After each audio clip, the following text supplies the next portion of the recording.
Hello students, I am Kamlesh and in this video we are going to discuss metaphysical poetry. So metaphysical poetry है क्या? सबसे पहले तो हम इस वर्ड को समझने की कोशिश करते हैं कि पोइट्री तो हम जानते हैं बट ये मेटाफिजिकल पोइट्री क्या है. सो अगर हम इस वर्ड को डिवाइड करें so it becomes Meta plus physical. So Meta means that is beyond physical और फिजिकल मीन्स फिजिकल वर्ल्ड यानी कि जो मटेरियल वर्ल्ड है या जो कहें कि भौतिक जो दुनिया है यानी कि जो चीज़ इस दुनिया से इस भौतिक दुनिया से परे है, इस मटेरियल वर्ल्ड से परे है. मतलब इसमें स्पिरिचुअलिज्म भी आ जाएगा, इसमें प्लेटोनिज्म भी आ जाएगा. वो सारी चीज़ें जो इस फिजिकल वर्ल्ड से परे की बातें हैं उन सबको हम मेटाफिजिकल में इंक्लूड करते हैं. सो मेटाफिजिकल पोइट्री क्या है? ये एक तरह का फिलोसॉफिकल कंसेप्ट है जो लिटरेचर में यूज़ होता है, जहाँ पे पोइट्री में ऐसे आइडियाज़ को कन्वे किया जाता है जो ideas beyond the depiction of physical existence, जो मतलब फिजिकल एग्जिस्टेंस या मटेरियल एग्जिस्टेंस से बियॉन्ड है, उनसे परे हैं. ठीक है, तो ये दो वर्ड्स का कॉम्बिनेशन है मेटा प्लस फिजिकल. तो Meta means beyond, physical means physical. So metaphysical means that is something beyond physical, beyond the normal, beyond the ordinary, जो नॉर्मल से हटके है, जो ऑर्डिनरी से हटके है, जो एक्स्ट्रा ऑर्डिनरी है, जो अनयूजुअल है. ऐसे थीम्स को अगर हम यूज़ कर रहे हैं पोइट्री में तो वो मेटाफिजिकल पोइट्री कहलाती है. Meanings are clear here that it deals with the object ideas that. तो यहाँ से मीनिंग क्लियर हो जाता है हमारा कि ऐसे ऑब्जेक्ट्स और ऐसे आइडियाज़ से डील करती है जो कि इस फिजिकल वर्ल्ड से दूर की बातें हैं. ठीक है, अब हम जानते हैं कि इस मेटाफिजिकल वर्ल्ड का ओरिजिन कहाँ से हुआ था या किसने इस टर्म को कॉइन किया था, मतलब किसने इस टर्म को बनाया था. तो ये जो मेटाफिजिकल वर्ल्ड है ना, वर्ड है सॉरी, ये जॉन ड्राइडन ने सबसे पहले यूज़ किया था. अपनी कौन सी इसने एक स्टेटमेंट्स दी थी किसके बारे में, such as John Dryden and Samuel Johnson in regards to the poet of 17th century. 17th century के जो पोइट थे उनका डिस्क्रिप्शन करते टाइम जॉन ड्राइडन ने और सैमुअल जॉनसन ने इस टर्म को यूज़ किया था. ठीक है, तो सबसे पहले this term was likely taken from Dryden who had described John Donne. तो जो हमारा जॉन ड्राइडन है इन्होंने जॉन डन के बारे में उनका क्रिटिकल एनालिसिस किया था. मतलब उनकी पोइट्री के बारे में जब अपने विचार दिए थे, किसने, ड्राइडन ने डन के बारे में कहा था. कुछ एक वर्ड्स यूज़ किए थे, ही मतलब डन. तो he affects the metaphysics not only in his satires but in his amorous verses. तो यहाँ से ये वर्ड पहली बार यूज़ हुआ था. ठीक है, तो इस वर्ड का सबसे पहले यूज़ किसने किया था, ड्राइडन ने किया था. किसके लिए किया था, जॉन डन के लिए किया था कि वो मेटाफिजिक्स को अफेक्ट करता है अपने सटायर्स में ही नहीं बल्कि अपनी सारी पोइट्री में ही. तो ये पर्टिकुलर इनकी कोटेशन है जहाँ से हमें पता चलता है कि ड्राइडन ने सबसे पहले इस वर्ड को यूज़ किया था और उसके बाद सैमुअल जॉनसन ने इस वर्ड को यूज़ किया था उन सारे पोइट्स के रिगार्डिंग जिनमें ये सारे गुण थे, जिन्होंने ऐसे थीम्स की, ऐसे सब्जेक्ट्स की पोइट्री लिखी थी जो जिसका की थीम मेटाफिजिकल हो, जिसका सब्जेक्ट मेटाफिजिकल हो. तो बाद में ये टर्म सैमुअल जॉनसन ने यूज़ की थी. ठीक है, सो 20th सेंचुरी तक ये सारे जो पोइट हैं, जो मेटाफिजिकल पोइट हैं, इनको इतना रिकग्निशन नहीं मिला था. लोग इनकी पोइट्री को इतना पसंद नहीं करते थे. फिर बाद में क्या है, टी.एस. इलियट एक पोइट हुए हैं 20th सेंचुरी में. उन्होंने क्या किया था, वो एक लिटरेरी क्रिटिक थे. क्रिटिक मतलब क्रिटिक वो होता है जो दूसरों की बुक्स को, दूसरों की राइटिंग्स को क्रिटिकली एनालाइज करता है कि क्या उनमें अच्छा है, क्या उनमें नेगेटिव है, वो सारी चीज़ें हमारे सामने, या यूँ कहें कि वो रिव्यू करता है बुक्स को या राइटिंग्स को. तो इस तरह से वो एक क्रिटिक थे. उन्होंने कहा था, उन्होंने इस जो ये सारे मेटाफिजिकल पोइट है ना, इनके बारे में बहुत सारे रिव्यू लिखे थे.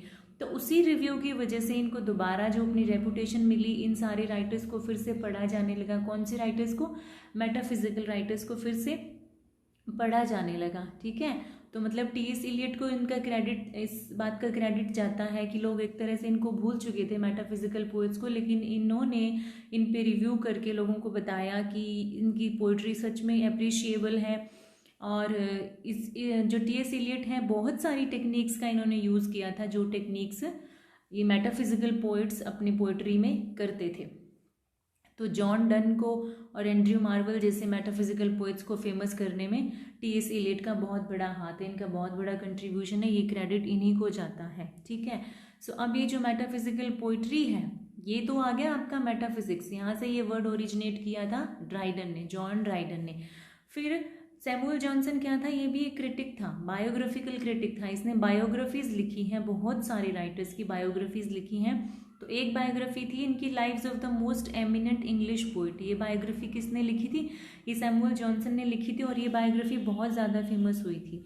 और इसमें डेथ के अकॉर्डिंग उनको क्रॉनिकल सीक्वेंस में डाला गया था। मतलब जनरली होता है ना कि बर्थ के अकॉर्डिंग डाला जाता है, लेकिन इसकी सबसे स्पेशलिटी ये थी कि इसमें ना डेथ के अकॉर्डिंग उनको सीक्वेंस दिया गया था। जिन जिन ऑथर्स की, जिन जिन पोइट्स की, राइटर्स की इन्होंने बायोग्राफी लिखी थी।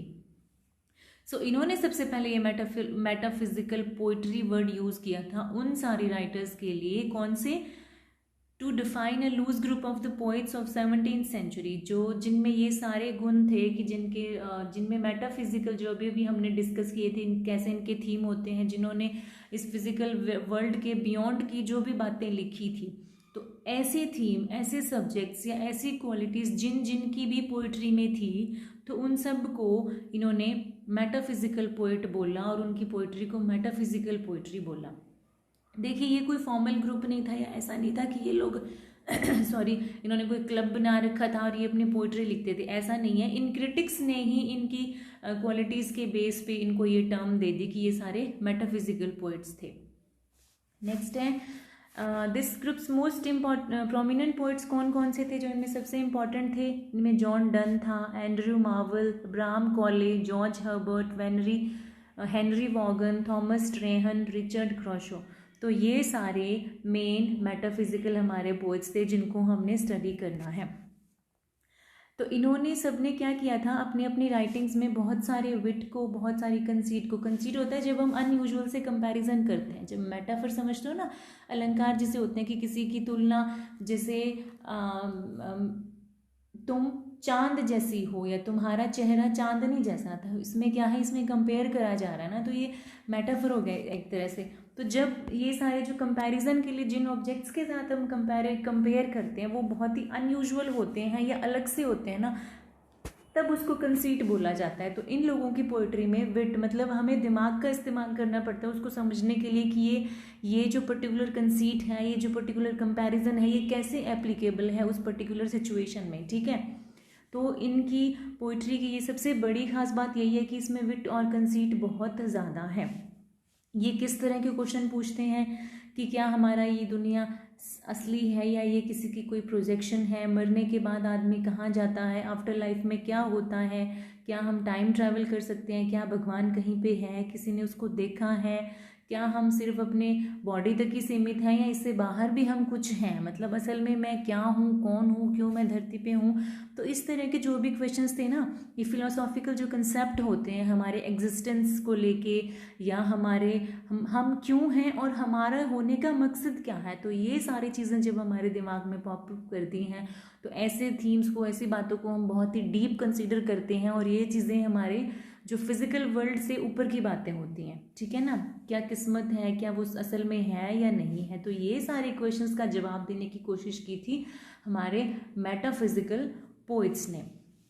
तो अब है कि मेटाफिजिकल पोइट्री है क्या। तो metaphysical poetry genre of poetry, genre क्या होता है, देखो जैसे लिटरेचर में अलग अलग जॉनरा है ना, जैसे नॉवेल्स हैं, ड्रामा है, पोइट्री है, प्रोज है, तो ये एक ऐसा ही मतलब एक जॉनरा है पोइट्री का जो किससे डील करता है, जिसमें बहुत डीप और बहुत प्रोफाउंड, मतलब बहुत इम्पॉर्टेंट सब्जेक्ट, बहुत गहरे सब्जेक्ट्स इसके होते हैं, लाइक स्पिरिचुअलिटी है, रिलीजन है, आफ्टर लाइफ है, गॉड है, लव है। लव कौन सा, सिर्फ फिजिकल लव की बात नहीं करी जाती, इसमें प्लेटोनिक लव, जैसे बोला जाता है ना कि हम सिर्फ एक शरीर नहीं, हमारी आत्माएं भी एक दूसरे के लिए बनी है, हम हमेशा से एक दूसरे के लिए बने हैं, तो वो वैसे वाला प्यार की बात कर रहे हैं, प्लेटोनिक लव, जिसका बॉडी से या बॉडीली प्लेजर से कोई लेना देना नहीं होता, that is called platonic love.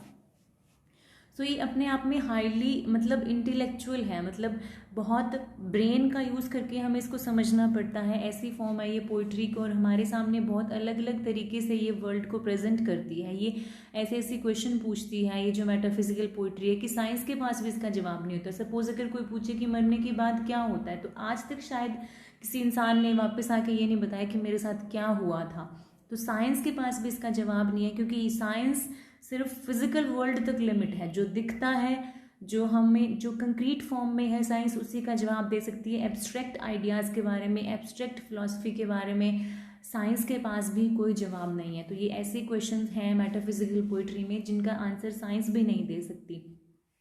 और मेटाफिजिकल जो पोइट्री है ये मतलब रीडर को प्रॉम्प्ट करती है या रीडर को ये जागरूक करती है कि वो रियलिटी को क्वेश्चन करे, वो एग्जिस्टेंस के बारे में सोचें कि वो क्यों है, क्या उसकी लाइफ का पर्पस है, भगवान ने उसे क्यों बनाया, क्या भगवान ने ही बनाया या किसी और ने बनाया, भगवान है तो कहाँ है।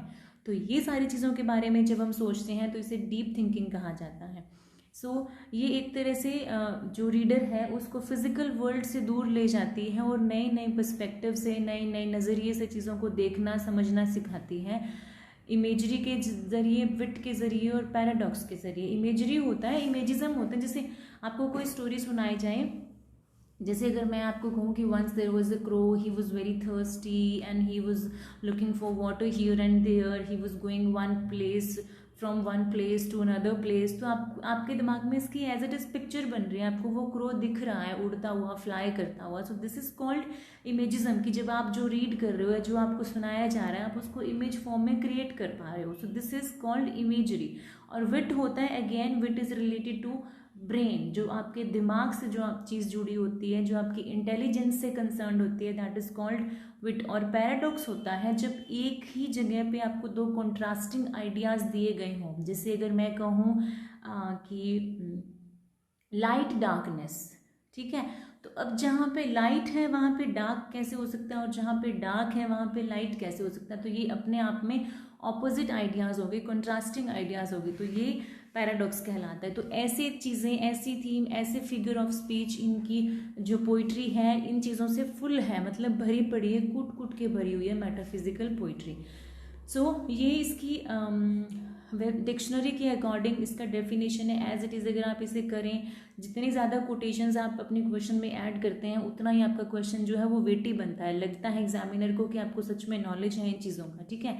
Highly intellectualised poetry marked by bold and ingenious conceits, incongruous imagery. Incongruous मतलब बेमेल इमेजरी, मतलब ऐसा लग रहा है कि जिस चीज़ के साथ उसका कंपेयर किया जा रहा है उसका उससे मेल नहीं है। कॉम्प्लेक्सिटी, लैंग्वेज बहुत कॉम्प्लेक्स है, इजी नहीं है। सेटलिटी ऑफ थॉट, बहुत गहरे थॉट हैं इसमें। फ्रीक्वेंट यूज़ ऑफ पैराडॉक्स, मैंने अभी अभी करवाया कि जहाँ पे कॉन्ट्रास्टिंग आइडियाज़ एक साथ में हों तो इसका बहुत ज़्यादा यूज़ है। And often by deliberate harshness और रिजिडिटी ऑफ एक्सप्रेशन, मतलब जानबूझ के हार्श वर्ड्स का, रिजिड वर्ड्स का यूज़ किया गया है, मतलब इसमें पोलाइटनेस की बहुत कमी है, ठीक है। तो ये होगी इसकी डेफिनेशन। अब इसके कैरेक्टरिस्टिक्स क्या है, या मेटाफिजिकल पोइट्री में ऐसी क्या खास बात है जो इसको मेटाफिजिकल पोइट्री बनाती है, ठीक है। अगेन मेटाफिजिकल पोइट्री गहरी चीज़ों के बारे में बात करती है, इसमें गहरे क्वेश्चन हैं, गहरे इसमें थीम है, ये सोल की, लव की, रिलीजन की, रियलिटी एक्सेट्रा की बात करती है। जब भी हम कोई मेटाफिजिकल पोइट्री पढ़ रहे हैं तो हम मतलब एक्सपेक्ट नहीं कर सकते कि आगे अब जो पोइट है वो क्या कहेगा या क्या उसने लिखा होगा, मतलब अनएक्सपेक्टेड, अनप्रिडिक्टेबल सी पोइट्री है इनकी। अनयूजुअल फिलॉसफीज होती हैं इसमें, ऐसे ऐसे कंपैरिजन होते हैं जिनसे हम सोच में पड़ जाते हैं कि ये कैसे पॉसिबल है। We can take the example of batter my heart, जिससे जॉन डन की एक पोएम है बेटर माई हार्ट। तो इसमें क्या है, ये एक प्राइम एग्जाम्पल है आपका मेटाफिजिकल स्टाइल का। मार्क्डली अनयूजुअल फिगरेटिव लैंग्वेज है इसमें, बहुत हाईली फिगरेटिव लैंग्वेज को इसमें यूज़ किया है, बहुत ज़्यादा फिगर्स हैं, फिगर्स ऑफ स्पीच हैं इसमें। बेटर माई हार्ट, देखो पोइट क्या कह रहा है, भगवान से कह रहा है ये कि better my heart. Bettering RAM पहले के टाइम पे यूज़ किया जाता है। Let me show you how it looks कि बेटरिंग रैम होता कैसा है। Just 1 second, sorry for the interruption. ये होता है आपका बैटरिंग रैम, एक तरह से जो पुराने टाइम पे मिडिल एजेस में जैसे ऐसे इमेजिन करो इसको कि बड़े बड़े गेट को तोड़ने के लिए, बड़े बड़े महलों के जो गेट बने होते थे उनको तोड़ने के लिए इसको यूज़ किया जाता था। मतलब इमेजिन करो कि 2-3 सोल्जर इधर से 2-3 इधर से इसको पुश कर रहे हैं और फिर गेट के अंदर इसको ज़ोर से स्लैम करेंगे, इसको टकराएंगे ताकि वो जो गेट है टूट जाए। अब देखिए ये चीज़ कहाँ पे फिट होती है, जब आप भगवान को याद कर रहे हो, भगवान को कह रहे हो बेटर माई हार्ट, कि तुम मेरे दिल को मतलब ऐसे ज़बरदस्ती मेरे दिल का गेट तोड़ के तुम अंदर घुस जाओ। तो you can imagine the depth of this comparison कि जो पोइट है वो क्या कहना चाह रहा है। फिर आगे वो कहता है 3% गॉड। अब अगेन ये सोचने की बात है, दिमाग लगाने की बात है कि 3% गॉड क्या होता है, मतलब गॉड के लिए 3% इसने किस टर्म में यूज़ किया। सो ये है आपका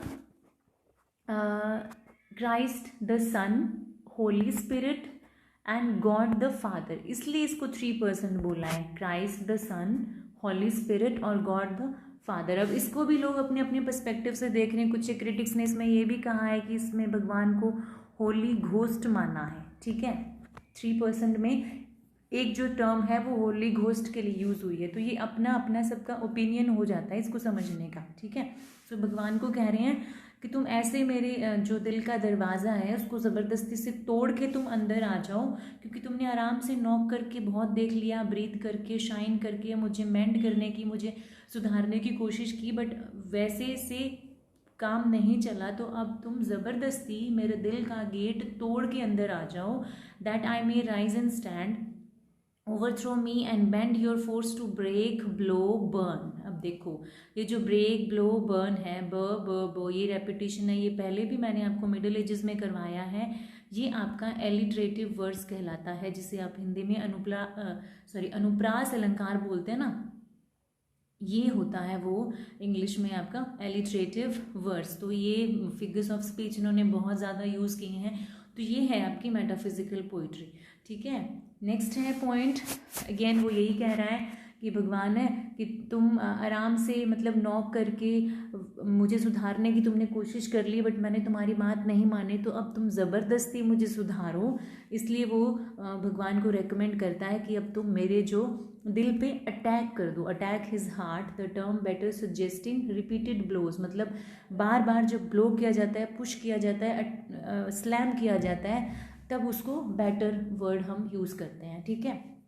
सो नेक्स्ट है इम्पॉर्टेंट, इसका फीचर क्या है मेटाफिजिकल पोइट्री का, अनडिसोसिएटेड सेंसिबिलिटी, मतलब जब सेंसिबिलिटी का एसोसिएशन नहीं होता, मतलब फीलिंग और थॉट्स का आपस में कंपैटिबिलिटी नहीं होती, मतलब फीलिंग्स कुछ और हैं और थॉट्स हमारे कुछ और हैं। तो इस टर्म का बेसिकली यूज़ किसने किया था, ये भी टी.एस. इलियट ने ही ये टर्म यूज़ की थी, किसके बारे में, मेटाफिजिकल पोइट्स के बारे में। इसने ऐसा क्यों कहा था, क्योंकि जब इंटेलेक्चुअल हमारे थॉट हैं और वो एक्सपीरियंस ऑफ फीलिंग से अलग होते हैं, मतलब जो सच में फील हो रहा है वो कुछ अलग है और जो हमारे थॉट आ रहे हैं वो कुछ अलग है, तो ये जो क्या बोलते हैं कैरेक्टरिस्टिक था, ये बहुत ज़्यादा था मेटाफिजिकल पोइट्री में, और इस टर्म को टी.एस. इलियट ने डिसोसिएशन ऑफ सेंसिबिलिटी नाम दिया है। जैसे कि ये इसके भी एग्जाम्पल क्या क्या हो सकते हैं, जैसे शेली की एक बुक है ट्रायम्फ ऑफ लाइफ, उसमें, और कीट्स की, जॉन कीट्स की बुक है, ये शैले है पी.बी. शैले, पर्सी B.C. शैले, और कीट्स है John Keats, JOHN, John Keats, उसकी एक बुक है हाइपीरियन, उसमें इस तरह का स्टफ बहुत भरा पड़ा है। वहाँ पे यूनिफिकेशन ऑफ सेंसिबिलिटी नहीं है, बल्कि डिसोसिएशन ऑफ सेंसिबिलिटी है।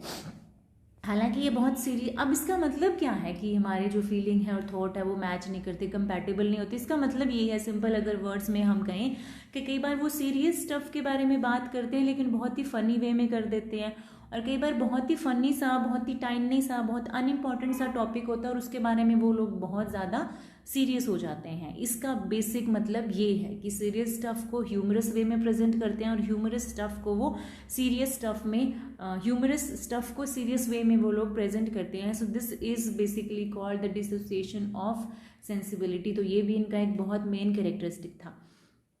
अनदर जो इनका कैरेक्टरिस्टिक है वो है ये इनकी पोइट्री है ना अनक्लियर है, मतलब क्लियर नहीं होता। अब इसके बारे में भी आप सोचते रह जाओ कि 3% गॉड क्यों बोला है।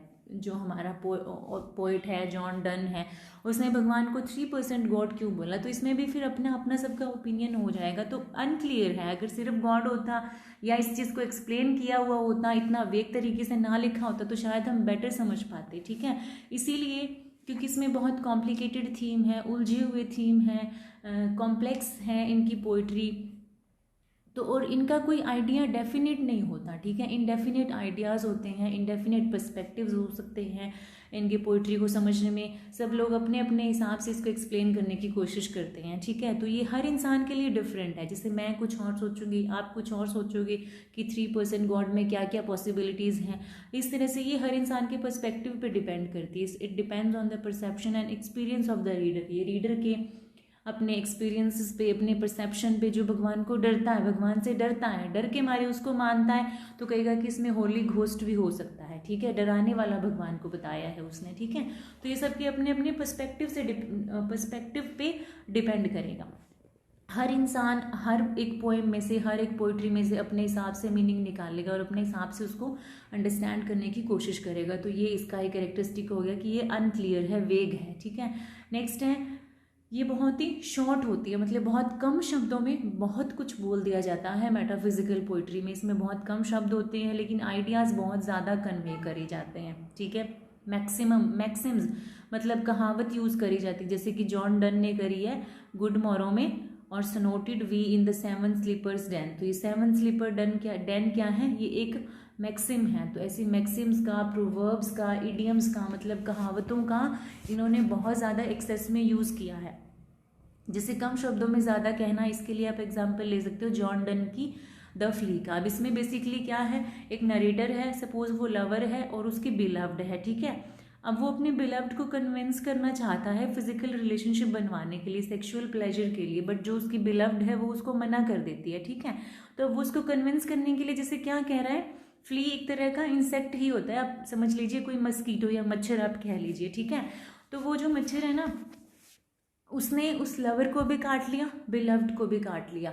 तो जो ऑथर है या नरेटर है वो क्या कह रहा है कि देखो, अभी इस एक मस्कीटो के अंदर या इस फ्ली के अंदर मेरा भी ब्लड है, तुम्हारा भी ब्लड है, हम दोनों का ब्लड इसमें एक हो गया है, और यही तो मतलब फिजिकल इंटरकोर्स के थ्रू भी हमारा जो बॉडी लिक्विड है वो मिंगल होना था।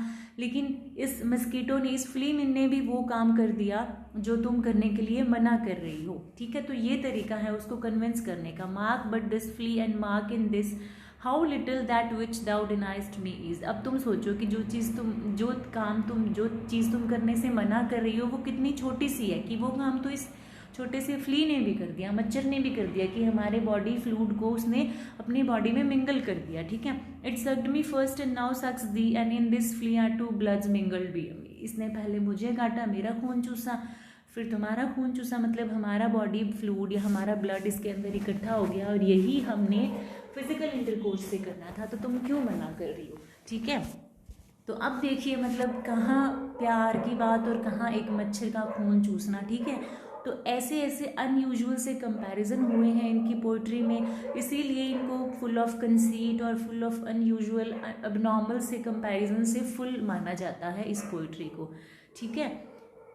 सो नेक्स्ट इसका पॉइंट है, ये बहुत ही यूनिक और इंटरेस्टिंग कैरेक्टरिस्टिक्स होते हैं इस पोइट्री के, ठीक है। कौन सा कैरेक्टरिस्टिक्स, अनयूजुअल कंपैरिजन, ठीक है। जैसे इसमें सारे मेटाफिजिकल्स में ये एबिलिटी है कि वो अनयूजुअल विटी कंपैरिजन कर सकें, मतलब जो देखने में यूजुअल सा नहीं लगेगा, ऐसे लगेगा कि वो वहाँ पे एप्लीकेबल हो ही नहीं रहा या सेट नहीं हो रहा या बिल्कुल अलग सा लगेगा। हमें ऐसी चीज़ों के साथ कंपैरिजन करा होगा जहाँ पे हमें बहुत ब्रेन का इस्तेमाल करके उनको समझना पड़ेगा, ठीक है। जुक्सटापोजिशन होते हैं अगेन जब हम एक ही लाइन में या एक ही सेंटेंस में या एक ही जगह पे दो कॉन्ट्रास्टिंग आइडियाज़ देते हैं ताकि जो हमारा मैसेज है वो अच्छे से क्लियर हो जाए। जैसे जुक्सटापोजिशन का एक आप एग्जांपल देखिए, all is fair in love and war, ठीक है। अब love and war contrasting ideas आपको एक जगह पे दे दिए ताकि हमारा जो मैसेज है वो आपको क्लियर हो जाए कि प्यार में और युद्ध में सब जायज़ है। तो इस तरह का जब आपको स्टेटमेंट होता है दिया तो वो कहलाता है जुक्सटापोजिशन, जब कॉन्ट्रास्टिंग आइडियाज़ को एक जगह पे प्रेजेंट किया जाता है ताकि जो आपको मैसेज है वो अच्छे से समझ आ सके कंपैरिजन करके, उसको हम जुक्सटापोजिशन बोलते हैं। इमेजरी में पहले ही बता चुकी हूँ, जब आप इमेज क्रिएट कर सकें किसी भी पर्टिकुलर चीज़ की, ठीक है। तो इनमें ये अनयूजुअल कंपैरिजन, जुक्सटापोजिशन, इमेजरी तो बहुत ज़्यादा है। ये अनयूजुअल कंपैरिजन ही क्या कहलाते हैं, मेटाफिजिकल कंसीट्स कहलाती हैं। मतलब ऐसी चीज़ों के साथ कंपेयर करना, अब जैसे अपनी बिलव्ड के फेस को मून से कंपेयर करना, ये बहुत यूजुअल है, हमने बहुत सुना है। या कि तुम्हारा चेहरा गुलाब की तरह खिला हुआ है, तो ये यूजुअल सी चीज़ें हमने बहुत सुना है, हम इससे रिलेट कर पाते हैं। लेकिन तुम सोचो कि मच्छर का काटना और वहाँ पे रोमांस, मतलब तो ये थोड़े से अनयूजुअल कंपैरिजन है। तो इन्हीं को मेटाफिजिकल कंसीट्स बोला जाता है। ये बहुत इंपॉर्टेंट टर्म है जब भी हम मेटाफिजिकल पोइट्री की बात करते हैं। जैसे कि इसमें हम एग्जाम्पल ले सकते हैं जॉन डन की पोएम ट्विकनहम गार्डन का, ठीक है। उसमें कैसे एक्सप्रेशन यूज किए इसने, स्पाइडर लव इसने एक एक्सप्रेशन यूज किया है, ठीक है। और इसी में इसने एक और एक्सप्रेशन यूज किया है जिसमें कि Donne also compares a lover's tears to wine of love, मतलब लवर के टीयर को वाइन ऑफ लव इसने बोला है, ठीक है। तो ऐसे एक्स्ट्रा ऑर्डिनरी से कंपैरिजन किए हैं इन लोगों ने।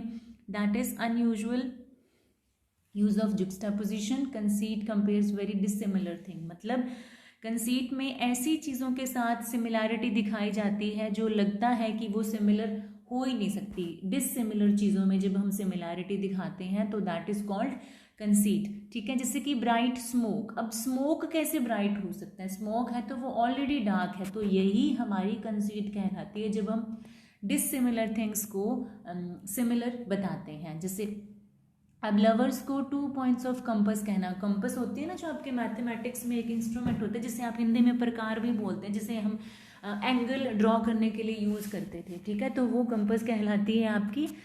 उससे कंपेयर किया है लवर्स को। सोल को किससे कंपेयर किया है, ड्यू ड्रॉप से, ठीक है। इसी तरह की कंपैरिजन होती हैं। ये सारे एग्जाम्पल आप दे सकते हैं जब भी अनयूजुअल कंपैरिजन का पॉइंट आप अटेम्प्ट करेंगे तो, ठीक है। अब इसमें कौन सा एग्जाम्पल हो सकता है, valediction forbidding mourning, John Donne की पोएम है ये, और उसकी ये लाइनें हैं, if they be two they are two so as if twin compasses are two. अगर वो दो हैं तो वो दो किस तरह से हैं, वो उस कंपस के दो सिरे हैं या उस प्रकार के दो सिरे हैं, ठीक है। Thy soul the fixed foot, जो उसमें से एक फिक्स्ड है ना, वो दिखाता नहीं है कि वो मूव कर रहा है, makes no show to move, ऐसे लग रहा है कि वो स्टिल है, फिक्स्ड है एक जगह पे, मूव नहीं कर रहा। But doth if the other to, but वो मूव करता है जब दूसरा सिरा मूव कर रहा हो। अगर आप प्रकार को मूव करवाएंगे ना कंपस को, तो आप नोटिस करेंगे कि जब इसका एक सिरा घूम रहा है तो दूसरा भी घूम रहा है, ठीक है। तो मतलब पूरा समझ के तो फिर भी हमें सेंस उसका समझ में आ रहा है कि क्यों कंपेयर किया था, बट फिर भी एक बहुत ही क्रिएटिव सा आइडिया है कि लवर्स को कैसे कंपस के साथ मतलब कंपेयर किया जा सकता है, ठीक है। आई होप कि ये पॉइंट आपको समझ में आ गया होगा। सो नेक्स्ट है कि metaphysical poetry is brain sprung not heart felt, मतलब ये दिल से नहीं दिमाग से समझने वाली पोइट्री है इनकी, ठीक है। It is intellectual and witty, again बार बार वही पॉइंट्स आ रहे हैं कि हमें इसमें दिमाग का यूज़ करना पड़ता है ना कि दिल का। अब इसमें एग्जाम्पल किसका दिया है, डन की पोएम द गुड मोरो का, ठीक है। गुड मोरो में क्या बोला है, my face in thine eye thine in mine appears, मेरा फेस तुम्हारी आंखों में है, तुम्हारा फेस मेरी आंखों में। And true plain hearts do in the faces rest, और हमारे एक दूसरे के हार्ट में हम बसते हैं, एक दूसरे के दिलों में बसते हैं।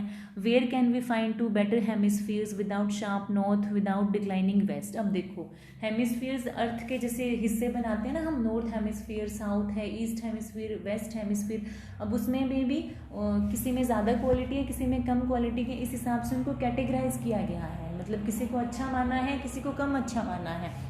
लेकिन अब पोइट कैसे कंपेयर कर रहा है, पोइट कह रहा है कि ये हेमिस्फीयर में से तो कोई शार्प है, कोई डिक्लाइनिंग है, लेकिन हम जो दो हेमिस्फीयर है ना, हम तो दोनों ही बेटर हैं, हम दोनों ही परफेक्ट हैं, हम दोनों ही एक दूसरे के कंपैटिबल हैं। तो इस तरह से इन्होंने इसको कंपेयर किया है। तो I think this is enough for this video. बाकी का ये जो टॉपिक है हम अगले वीडियो में कंप्लीट करेंगे। I hope you could get the whole idea of metaphysical poetry. So इसको अच्छे से समझने की कोशिश करें। एक बार में समझ नहीं आ रहा, आप वीडियो को दोबारा देख सकते हैं, और इस टॉपिक को हम अगले वीडियो में कंप्लीट करेंगे। सो तब तक के लिए keep learning, keep growing and keep loving literature.